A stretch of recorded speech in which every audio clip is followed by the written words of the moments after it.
ఆశ్చర్యకరమైన బైబిల్ పాఠముగా ఇర్మియా గ్రంథము 49వ అధ్యాయము 1 నుండి 25వ వచనం మట్టుకు చదువుకుందాము. అమ్మోనీయులను గురించి యెహోవా ఇలాగు సెలవిచ్చుచున్నాడు. ఇశ్రాయేలునకు కుమారులు లేరా? అతనికి వారసుడు లేకపోయేనా? మల్కోము గాదును ఎందుకు స్వతంత్రించుకొనును? అతని ప్రజలు దాని పట్టణములలో ఎందుకు నివసింతురు? కాగా యెహోవా ఇలాగున సెలవిచ్చుచున్నాడు. రాగల దినములలో నేను అమ్మోనీయుల పట్టణమగు రబ్బా మీదికి వచ్చు యుద్ధం యొక్క ధ్వని వినబడజేసెదను. అది పాడుదిబ్బయగును. దాని ఉపపురములు అగ్నిచేత కాల్చబడును. దాని వారసులకు ఇశ్రాయేలు వారసులగుదరని యెహోవా సెలవిచ్చుచున్నాడు.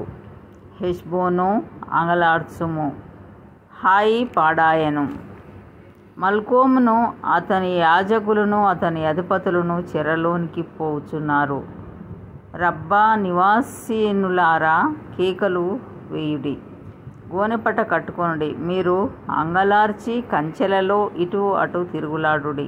విశ్వాసఘాతకురాలా, నా యొద్దకు ఎవడునూ రాలేడని నీ ధనమునే ఆశ్రయంగా చేసుకున్నదానా, నీ లోయలో జలములు ప్రవహించుచున్నవని నీవేళ నీ లోయలను గూర్చి అతిశయించుచున్నావు?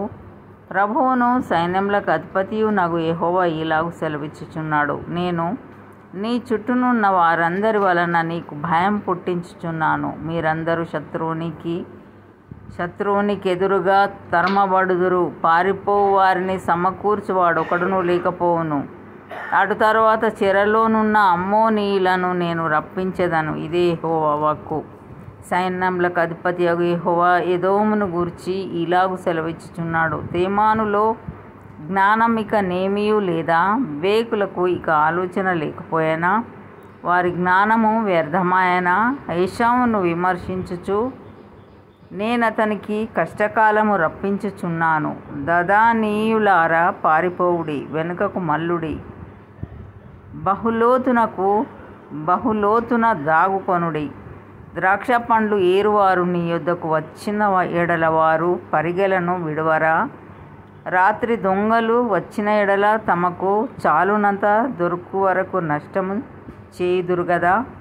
నేను ఏశావును దిగంబరినిగా చేయుచున్నాను. అతడు దాగి ఉండకుండునట్లు నేనతని మరుగు స్థలమును బయలుపరచుచున్నాను. అతని సంతానమును, అతని స్వజాతి వారును, అతని పొరుగు వారును నాశన మగుచున్నారు. అతడును లేకపోవును. అనాథులగు నీ పిల్లలను విడువుము, నేను వారిని సంరక్షించదను. నీ విధవరాండ్రు నన్ను ఆశ్రయింపవలెను. యెహోవా ఇలాగు సెలవిచ్చుచున్నాడు. న్యాయం చేత ఆ పాత్రలోనిది త్రాగను రానివారు నిశ్చయంగా దానిలోనిది త్రాగుచున్నారే. నీవు మాత్రం బొత్తిగా శిక్ష నొందకపోవుదువా? శిక్ష తప్పించుకొనక నీవు నిశ్చయంగా త్రాగుదువు. బొస్రా పాడుగాను, అపహాస్యాస్పదముగాను, ఎడారిగాను, శాపవచనముగాను ఉండుననియు, దాని పట్టణములన్నీయు ఎన్నటెన్నటికి పాడుగా నుండుననియు నాతోడని ప్రమాణం చేసి ఉన్నానని యెహోవా సెలవిచ్చుచున్నాడు. యెహోవా యొద్ద నుండి నాకు వర్తమానము వచ్చెను. జనముల యొద్దకు దూత పంపబడి ఉన్నాడు. కూడుకొని ఆమె మీదికి రండి, యుద్ధమునకు లేచి రండి. జనములలో అల్పునిగాను మనుష్యులలో నీచునిగాను నేను నిన్ను చేయుచున్నాను. నీవు భీకరుడవు, కొండ సందులలో నివసించువాడా, పర్వత శిఖరమును స్వాధీనపరుచుకునివాడా. నీ హృదయ గర్వము నిన్ను మోసపుచ్చెను. నీవు పక్షిరాజు వలె నీ గూటిని ఉన్నత స్థలములో కట్టుకొనినను అక్కడ నుండి నిన్ను క్రింద పడద్రోసెదను. ఇదే యెహోవా వాక్కు. ఎదోము పాడైపోవును. దాని మార్గమున నడుచువారు ఆశ్చర్యపడి దాని ఇడుమలన్నీయు చూచి వేళాకోళం చేదురు. సొదొమయు గొమొర్రాయు వాటి సమీప పట్టణములను పడగొట్టబడిన తరువాత వాటిలో ఎవడునూ కాపురముండకపోయినట్లు ఏ మనుష్యుడును అక్కడ కాపురముండడు, ఏ నరుడును దానిలో బస చేయడు. చిరకాలము నిలుచు నివాసమును పట్టుకొనవలెనని శత్రువులు యోర్దాను ప్రవాహంలో నుండి సింహం వలె వచ్చుచున్నారు. నిమిషములోనే నేను వారిని దాని యొద్ద నుండి తోలివేయుదును. నేనెవని నేర్పరుతునో వానిని దాని మీద నియమించెదను. నన్ను పోలి ఉన్నవాడై నాకు ఆక్షేపణ కలుగచేయువాడేడి? నన్ను గల కాపరి ఏడి? ఎదోమును గూర్చి యెహోవా చేసిన ఆలోచన వినుడి.